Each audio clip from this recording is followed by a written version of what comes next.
क्या मोहम्मद एक नबी थे? इस सीरीज द मोहम्मद के जरिए हम यही जानने की कोशिश कर रहे हैं, जिसमें उनके बचपन से लेकर मौत तक की कहानी कवर करने की कोशिश है। और फिलहाल वाकया चल रहा है उनके नबूवत से पहले का, जहां उनकी शादी खदीजा से हो चुकी है। और अब आगे जानेंगे कि कैसे नबी को मजबूरन अपने आप को नबी डिक्लेयर करना पड़ा। आज के एपिसोड से हमें पता चलता है कि किस तरह मोहम्मद पर कुरान की पहली आयत नाजिल हुई। तो बने रहिए वीडियो के आखिर तक और शुरू करते हैं इंसानियत के नाम से।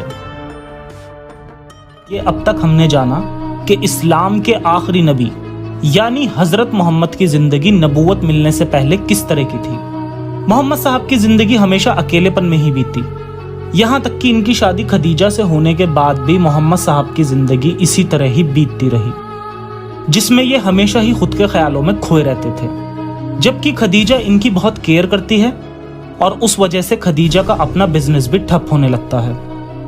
इस्लामिक हिस्ट्री में भी मोहम्मद की जिंदगी की ज्यादातर डिटेल हमें नबूवत के बाद से ही मिलती है, क्योंकि इसी वक्त से ही मोहम्मद बिन अब्दुल्ला मोहम्मद रसूल अल्लाह में तब्दील हो गए थे। आज हम इस्लाम की इसी कहानी पर से पूरी तरह से पर्दा हटाएंगे और जानेंगे इस्लाम की शुरुआत की असल वजह, जो कि शुरू होती है मोहम्मद साहब की जिंदगी की 40 साल की उम्र से, जब उन्होंने अपने आप को आखिरी नबी डिक्लेयर कर ही दिया। इस सीरीज से इससे पहले की सारी वीडियोस आप मेरी इस प्लेलिस्ट में देख सकते हैं, जहां से सारी वीडियोस आपको उसके सही ऑर्डर में मिल जाएंगी।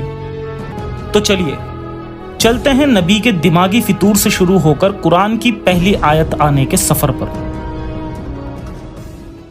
मोहम्मद साहब की दिमागी बीमारी और इन पर उतरने वाली पहली वही।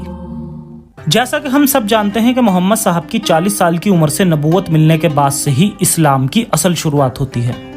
यहां से ये अपनी हारी हुई अकेलेपन की जिंदगी को अपनी मर्जी की बादशाही वाली जिंदगी में तब्दील करने के सफर पर चल देते हैं। इससे पहले के एपिसोड में भी हमने ये जाना था कि किस तरह नबी के बचपन की बीमारियों की वजह से उन्हें दिखने वाली अजीब चीजों को खदीजा और उसके भाई वर्का बिन नौफाल ने नबूवत का इशारा समझा था, जबकि उनकी उम्र तब महज 25 साल थी और नबूवत मिली 40 साल की उम्र में। यानी बीच में 15 साल अल्लाह मियां सोच में पड़े हुए थे कि इस आदमी को नबी बनाया जाए या नहीं। यहीं से साफ पता चलता है कि अजीब चीजों का दिखना एक मानसिक बीमारी से ज्यादा कुछ नहीं था। दरअसल यही वो चीज है जो मोहम्मद को पुराने नबियों से अलग बनाती है और जो हमें मोहम्मद के झूठे नबी होने का सबूत भी देती है। भले मोहम्मद से पहले के नबियों की कहानी महज एक मिथोलॉजी हो, मगर उन किस्सों में भी किसी भी नबी ने मोहम्मद जैसी अजीबोगरीब हरकतें नहीं की थीं, मानो जैसे मोहम्मद जबरदस्ती अल्लाह के नबी होने का ढोंग कर रहे हों। जहां हमें पहले के नबियों की कहानी से पता चलता है कि जैसे जब खुदा ने मूसा से बात की, तब मूसा को एक ही पल में सब कुछ समझ आ गया कि वो कौन है और उसे क्या करना है, और अपने आप को साबित करने के लिए उसने वो हर काम किया जो लोगों की एक नबी से उम्मीद होती है। जैसे अपने आप को सच्चे रसूल होने का सिर्फ दावा ही नहीं किया, बल्कि लोगों को खुदा की मदद से ऐसे ऐसे मोजज़ात दिखाए जिसके बाद लोग खुद ही उसे सच्चा नबी मान गए। और इतना ही नहीं, उसने अपनी खुद की कौम के लोगों को यानी बनी इसराइल के लोगों को फिरौन जैसे जालिम बादशाह से आजाद भी करवाया। मगर मोहम्मद के केस में ये सारी कहानी उलट थी। उन्हें तो पता भी नहीं था कि वो कौन है, बल्कि वो वर्का बिन नौफाल था, जिसने मोहम्मद की दिमागी बीमारी को देखकर 15 साल पहले कहा था कि मोहम्मद इस उम्मत का होने वाला एक नबी है। अगर मोहम्मद सच्चे होते तो ये दावा तो खुदा के करिश्मों से साबित होना चाहिए था, लेकिन उनके इन 15 सालों में भी ऐसा कोई वाक्य नहीं मिलता। खैर, मोहम्मद की बीमारी के बारे में हमें पता चलता है पुरानी गवाहियों से। नबूवत से पहले खदीजा और वर्का बिन नौफाल के अलावा जिसने भी मोहम्मद को देखा, उसने इसे मानसिक बीमार ही बताया। जैसे बचपन में उनकी परवरिश करने वाली आया हलीमा और उसके हस्बैंड ने, जब इन्होंने खुद एक्सेप्ट किया कि मोहम्मद एक दिमागी मरीज है और इसे मिर्गी के दौरे पड़ते हैं। इसके अलावा हमें और भी ऐसे कई इस्लामिक रेफरेंसेस मिलते हैं जिनसे ये बात और पक्की हो जाती है। जैसे कभी कभी मोहम्मद के कान में बड़े बड़े घंटों की आवाज सुनाई देती थी, जिसको सुनने के बाद मोहम्मद बहुत देर तक बिल्कुल सुन्न हो जाते थे। कई बार ठंड में भी रसूल के पसीने छूट जाया करते थे। तबकात वगैरह में आता है कि जब रसूल को इल्हाम यानी अल्लाह का पैगाम मिलना होता था तो उन्हें बेचैनी होने लगती थी। और उनका चेहरा पूरी तरह से तन जाता था और कुछ घंटों के लिए मोहम्मद ऐसे हो जाते थे जैसे कि गहरी नींद में चले गए हों। तबरी में आता है कि रसूल ने खुद कहा कि एक बार मैं खड़ा था, तभी अचानक मैं घुटनों के बल गिर पड़ा और मेरा शरीर जोरों से कांपने लगा। नबूवत के बाद से मोहम्मद के साथ जब भी कोई इस तरह की अजीब चीज होती तो वो इसे खुदा की वही बता दिया करते थे और फिर ये कुरान की नाजिल हुई आयत बन जाती थी। यहाँ तक कि कभी कभार बिना किसी इफेक्ट के भी रसूल अल्लाह पर कलाम नाजिल हो जाता था, जिससे साफ जाहिर होता है कि मोहम्मद साहब जरूरत पड़ने पर झूठ बोल दिया करते थे और किसी भी वक्त अपने हिसाब से आयत उतार देते थे। यहाँ एक बड़ी दलील ये भी दी जा सकती है कि अगर ये सारी चीजों के होने से कुरान की आयतें नाजिल होती थीं, तो नबूवत से पहले भी मोहम्मद के साथ इस तरह की हरकतें बचपन से ही क्यों होती थी। खैर, अब देखते हैं इनकी पहली वही यानी कुरान की पहली आयत की दास्तां।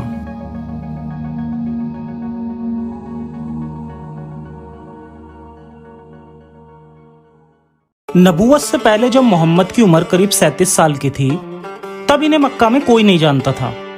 मोहम्मद का सारा वक्त तन्हाई में ही बीतता था और इस बात का अंदाजा इसी बात से लगाया जा सकता है कि खदीजा की पिछली शादियों से जो कई सारे बच्चे थे, मोहम्मद अब खदीजा से शादी के बाद उन बच्चों के बाप बन चुके थे, मगर मोहम्मद ने कभी बाप होने की रिस्पॉन्सिबिलिटी नहीं निभाई और खदीजा अकेले ही घर पर बच्चों की परवरिश किया करती थी और मोहम्मद तिजारत के काम करने के बजाय सारा वक्त गारे हिरा की गुफाओं में बिताया करते थे। धीरे धीरे मोहम्मद की ये तकलीफ बढ़ती चली गई और मोहम्मद को खुद ये यकीन हो गया था कि उसके ऊपर शैतान का साया है।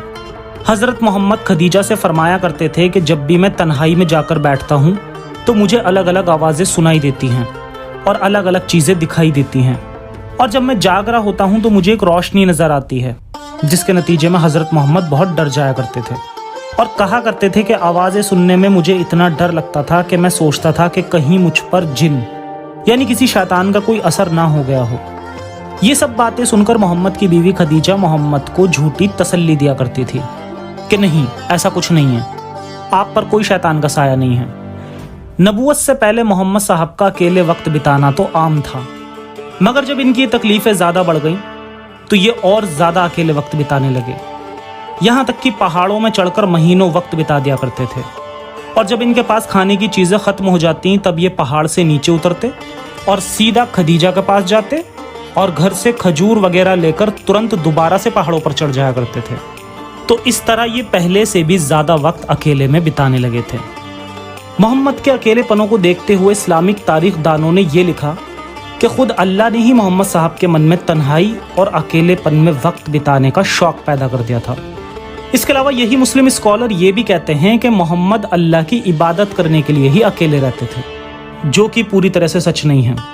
दरअसल ये पहाड़ों में वक्त बिताने का काम मक्का के मुशरिक लोग भी किया करते थे, जो खुद हमें इस्लामिक किताबों से ही पता चलता है, और मोहम्मद बस पूरी तरह से डिस्टर्ब थे, सिर्फ इसलिए ऐसा करते थे।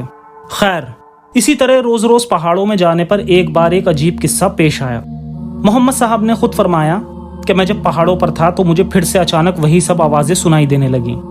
मैं वहीं पर रुककर आवाजों की तरफ देखने लगा। मैं ना तो अपनी जगह से आगे बढ़ा था और ना ही पीछे हटा था, और वहीं खड़े होकर आसमान की तरफ देखने लगा। मगर मैं जहाँ कहीं भी देखता मुझे वही अजीब चीजें हर तरफ दिखाई देती, जिससे ये साफ जाहिर होता है कि वो अजीब चीज हर जगह ना होकर खुद मोहम्मद के दिमाग में ही थी, इसीलिए इन्हें हर तरफ से वो चीज दिखाई और सुनाई पड़ रही थी। आगे कहते हैं कि मैं बहुत देर तक अपनी जगह पर ही खड़ा रहा और इसे देखने लगा। उधर खदीजा मेरा इंतजार कर रही थी और फिर खदीजा ने मेरी तलाश के लिए आदमियों को रवाना किया जो मुझे ढूंढ रहे थे। जब मेरी नजरों से अजीब चीज गायब हो गई तब मैं खुद ही भागता हुआ अपनी बीवी के पास चला गया, और जब मैं खदीजा के पास पहुंचा तो मैंने इसकी रान का सहारा लिया और इसके पास ही बैठ गया और इनको सारा किस्सा बताने लगा। खदीजा मोहम्मद से उसकी तबीयत के बारे में पूछती तो मोहम्मद जवाब देता कि मुझको अजीब सी चीजें दिखाई दे रही हैं। इस पर खदीजा ने मोहम्मद से कहा कि उठो और मेरी बाई जांग पर बैठ जाओ। मोहम्मद ने ऐसा ही किया। खदीजा ने पूछा कि क्या अब वह तुम्हें दिखाई दे रहा है?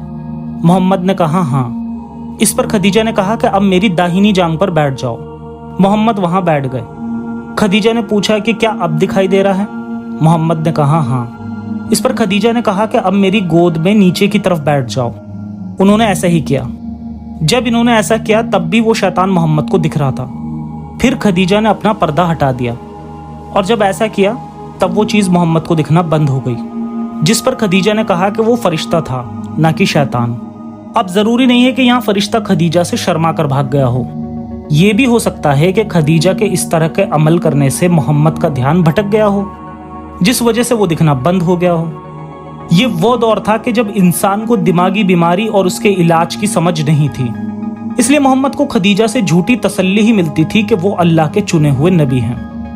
ये सिलसिला सालों तक चला और जब मोहम्मद की उम्र करीब 40 साल की हुई, उस वक्त मोहम्मद की जिंदगी में कुछ ऐसी घटना हुई जिसके बाद आखिरकार नबी होने की बात बार बार सुनकर मोहम्मद ने फ्रस्ट्रेशन में आकर ये बात खुद भी कबूल कर ली कि हाँ, वो एक नबी हैं। इसका किस्सा यूं हुआ था कि एक रात जब मोहम्मद गारे हीरा में था, तब फरिश्ता जिब्राइल फिर से आ जाता है और इस बार ये इनसे बातें करने लगता है। जिब्राइल ने आकर मोहम्मद से कहा कि पढ़ो। मोहम्मद ने जवाब दिया कि मैं तो पढ़ा लिखा नहीं हूँ। इस पर जिब्राइल ने मोहम्मद को पकड़कर कस के दबा दिया। मोहम्मद ने कहा कि उसने मुझे इतना कस के दबोचा था कि मुझे लगा मानो मेरी जान ही निकल जाएगी, और इसने मुझे कहा कि मैं जो कहूँ वो पढ़ो। और इस तरह इन पर कुरान की सूरह अल अलक की आयतें नाजिल हुईं। जिसके बाद मोहम्मद हाफते कांपते हुए घर वापस आए और वो फरिश्ता मोहम्मद को लगातार दिखता जा रहा था और कह रहा था कि ए मोहम्मद, आप अल्लाह के रसूल हैं और मैं जिब्राइल हूँ। मोहम्मद ने घर पहुंचते ही सारी बातें खदीजा को बताईं और उस वक्त मोहम्मद की हालत पूरी तरह खस्ता हो गई थी। मगर खदीजा ने ये सुनकर परेशान होने के बजाय खुश हुई और मोहम्मद से कहने लगी कि कसम खुदा की, आप इस उम्मत के होने वाले नबी हैं। वर्का बिन नौफाल का वाकया। इसके बाद खदीजा मोहम्मद को अपने भाई वर्का बिन नौफाल के पास ले जाती है। वर्का बिन नौफाल ये वही शख्स था जिसने 15 साल पहले खदीजा के मन में ये वहम डाल दिया था कि मोहम्मद इस उम्मत का होने वाला एक नबी है, और वर्का के मशवरे पर ही खदीजा ने मोहम्मद से शादी की थी। सीरत हल्बिया में आता है, इसके बाद खदीजा मोहम्मद को वर्का बिन नौफाल के पास ले गई और इनको सारा वाकया बताया कि इन्होंने अभी अभी जिब्राइल को देखा है और इसकी आवाजें भी सुनी हैं, और जिब्राइल इनसे कह रहा था कि आप अल्लाह के रसूल हैं और मैं जिब्राइल हूं। ये सारा वाकया सुन के वर्का एकदम पुकार उठा, कसम इस जात की जिसके कब्जे मेरी जान है, खदीजा अगर तुम सच कह रही हो तो इसमें कोई शक नहीं कि इनके पास वही जिब्राइल आया था जो नबी मूसा के पास आया करता था, और मोहम्मद अब इसी उम्मत के नबी हैं। बस इनसे कह दो कि वो अब इस बात पर यकीन रखें। यानी मोहम्मद यहाँ इतना कंफ्यूज थे कि वर्का ने यह भी कहा कि इनसे कहो कि इस बात पर यकीन रखो। यहाँ पर इस्लामिक तारीख लिखने वाले तारीख दानों ने मोहम्मद को नबी साबित करने के चक्कर में जबरदस्ती रिवायतों में मिलावट करने की कोशिश भी की। इनका मानना है कि वर्का का दावा इसलिए सच्चा था क्योंकि वर्का जिब्राइल का नाम सुनकर हैरान हो गया था और ये साबित करने की कोशिश की कि अरब के लोग जिब्राइल के बारे में नहीं जानते थे। मगर ये सरासर झूठ है, क्योंकि उस वक्त अरब में सिर्फ पैगन्स ही नहीं बल्कि यहूदी और ईसाई भी बड़ी तादाद में मौजूद थे, और अरब के लोग नबियों और फरिश्तों की इन कहानियों से बहुत अच्छे से वाकिफ थे। और इतना ही नहीं, इन्होंने इब्राहिम, मूसा और ईसा नबियों की मूर्तियां भी अपने काबे में रखी हुई थीं, जो कि इस रेफरेंस से भी पता चलता है कि जब मोहम्मद ने फतेह मक्का किया और जाकर मूर्तियों को गिराया, तब वहां कई नबियों की मूर्तियां भी मौजूद थीं। इसके अलावा एक हदीस में आता है कि मोहम्मद की सबसे कम उम्र की बीवी आयशा एक बार एक घोड़े की शेप की डॉल के साथ में खेल रही थी। इस पर मोहम्मद ने कहा कि आयशा, क्या घोड़ों के भी भला कोई पर होते हैं? इस पर आयशा, जो कि एक बच्ची है, जवाब देती है कि क्या आपको नहीं मालूम कि नबी सुलेमान के घोड़े के भी पर हुआ करते थे? तो यहाँ एक बच्ची भी पुराने नबियों के बारे में मोहम्मद से ज्यादा जानती दिख रही है। तो ये कहना है कि जिब्राइल को वहां कोई नहीं जानता था, ये गलत है। खैर, अब वापस आते हैं वर्का के वाक्य पर। अब क्योंकि वर्का एक स्कॉलर था और ये उस वक्त बाइबल को अरबी में ट्रांसलेट करता था, और कहा जाता है कि उस वक्त वर्का ने पुरानी किताबों से मोहम्मद के होने की तस्दीक की थी। हालांकि ये भी याद रखें कि इस्लाम के हिसाब से पुरानी सब किताबें करप्ट हो चुकी थी और एक भी किताब अल्लाह महफूज नहीं रख पाया जो मोहम्मद के सच्चे होने की गवाही दे पाए। बहरहाल वर्का बिन नौफाल मोहम्मद पर फोर्स करने लगा और कहा कि अब तुम इस बात पर यकीन कर लो कि तुम एक नबी हो। तो इस तरह मोहम्मद को जबरदस्ती नबी चुन लिया जाता है और उस पर कुरान की पहली आयत सूरह अलक, जिसे सूरह इकरा भी कहा जाता है, नाजिल हो जाती है, जो कि आज कुरान की पहली नहीं बल्कि 96 नंबर की सूरह है। वर्का की मौत। मोहम्मद जबरदस्ती नबी चुन लिए गए थे और उस वक्त कई लोगों ने इन्हें मानना भी शुरू कर दिया था। मगर हैरानी की बात यह है कि खुद मोहम्मद को भी उस वक्त अपने नबी होने पर यकीन नहीं था। मोहम्मद सिर्फ वर्का बिन नौफाल के सहारे ही अपनी नबूवत चला रहे थे। मगर इसके कुछ दिन बाद वर्का बिन नौफाल का इंतकाल भी हो जाता है। वर्का बिन नौफाल इस्लामिक हिस्ट्री का सबसे अजीब किरदार है।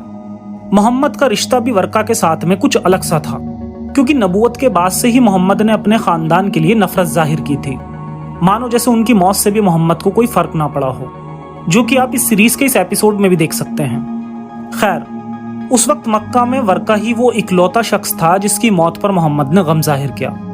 मोहम्मद अपने पूरे खानदान वालों को जहन्नुमी कहते थे, फिर चाहे वो उनके माँ बाप दादा चाचा जो भी हों। मगर वर्का के मामले में मोहम्मद का इखलाक बिल्कुल अलग था। मोहम्मद अपने खानदान वालों को जहन्नुमी और वर्का बिन नौफाल को जन्नती बताते थे। और इतना ही नहीं, मोहम्मद ने जब भी अपनी जिंदगी में कभी इस शख्स का जिक्र किया तो कहा कि मैंने सुर्ख रंग के कपड़ों में वर्का बिन नौफाल को जन्नत में देखा है। इब्न हिशाम लिखता है, वर्का की मौत के बाद से ही कुछ वक्त के लिए मोहम्मद के पास जिब्राइल आना बिल्कुल ही बंद हो गया, जिस वजह से मोहम्मद को बहुत सदमा हुआ। ये सदमा मोहम्मद के लिए इतना बड़ा था कि उसने पहाड़ों पर चढ़कर वहां से कूदकर खुदकुशी करने का फैसला किया। अब यहाँ पर ये कुछ अजीब मसला नजर आता है कि वर्का के मरने पर मोहम्मद पर जिब्राइल का आना कैसे बंद हो गया। क्या मोहम्मद पर आयतें उतरने में वर्का का कुछ हाथ था? खुदकुशी के फैसले पर भी सवाल बनता है। क्या मोहम्मद अब वर्का के साथ मिलकर इसी खेल में शामिल हो गए थे और अब वर्का की मौत के बाद पोल खुलने और बेइज्जती की वजह से खुदकुशी का फैसला किया, या सिर्फ इसलिए क्योंकि वो बहुत कंफ्यूज्ड थे और सारे सवालों के जवाब वर्का ही दे सकता था, जो कि अब मर चुका था। कहा जाता है कि मोहम्मद ने 3 बार पहाड़ पर चढ़कर अपनी जान देने की कोशिश की, लेकिन हर बार जिब्राइल फरिश्ता आकर उन्हें रोक देता और कहता कि आप खुदा के पैगंबर हैं। खैर, मोहम्मद के बार बार आत्महत्या की कोशिश करने के बाद जब वो नाकाम हुए और एक पल के लिए जब वो वापस अपने घर आ रहे थे, तभी मोहम्मद को आसमान में फिर से जिब्राइल दिखा। जिब्राइल का आकार बहुत बड़ा था और वो पूरे आसमान को घेरे हुए थे। जिब्राइल उस वक्त किसी तख्त पर बैठा हुआ था। मोहम्मद ने जिब्राइल को देखा और दौड़ते हुए घर आ गए। जब ये घर पहुंचे तो हर बार की तरह मोहम्मद ने कहा कि खदीजा, मुझे बहुत डर लग रहा है, मुझे कंबल उड़ा दो। हालांकि ये वो आखिरी रात थी जब मोहम्मद को इस हाल में देखा गया। मोहम्मद हर बार की तरह कंबल के अंदर डरा हुआ लेटा था और फिर जब मोहम्मद उस रात के बाद उठा तो ये बात एक्सेप्ट कर ली कि हाँ, अब से मैं अल्लाह का एक नबी हूँ। इसी वक्त से मोहम्मद के नबी होने की असल कहानी शुरू होती है। उस रात जब मोहम्मद ने पहली बार खुद को नबी होने का दावा किया तो खदीजा ने एक पल में ही मोहम्मद को सच्चा नबी मान लिया और इस तरह मोहम्मद ने अपनी कमजोरी को अपनी ताकत में बदल लिया। वही मोहम्मद जो जिब्राइल को देखने के बाद खदीजा की गोद में छुप जाते थे, अचानक ही ये कहने लगते हैं कि देखो खदीजा, जिब्राइल तुम्हें सलाम कर रहे हैं। यानी मोहम्मद ने अब अपने डर पर काबू पा लिया था और अब इतने सालों बाद अपनी इस परेशानी को अपने फायदे के लिए इस्तेमाल करना शुरू भी कर दिया। तो ये था किस्सा मोहम्मद पर पहली कुरान की आयत उतरने का। क्या आपको अभी भी लगता है कि ये सारे किस्से किसी खुदाई फितरत से ताल्लुक रखते हैं? मुझे लगता है कि मोहम्मद के लिए जान तो मोहम्मद के वक्त के लोग बिना देते, क्योंकि वो मोहम्मद के साथ सिर्फ इसलिए थे क्योंकि हर एक का कुछ ना कुछ स्वार्थ जुड़ा हुआ था। तो आखिर क्यों आज बहुत सारे लोग मोहम्मद से इतनी मोहब्बत करते हैं कि उसके लिए जान देने के लिए भी तैयार होते हैं? Reason, brainwash. लोगों को ये कहानियां पता ही नहीं, तो बहुत हुआ मजहबों के पर्दे के पीछे से जज्बातों को बदलना। शेयर करें इस सीरीज को ताकि इन कहानियों की सच्चाई जानकर मजहबी कट्टरता खत्म हो सके। मिलेंगे जल्दी ही इसके आगे का इतिहास लेकर। अपना और अपनों का ख्याल रखें। जय हिंद, जय विज्ञान, इंसानियत हाफिज।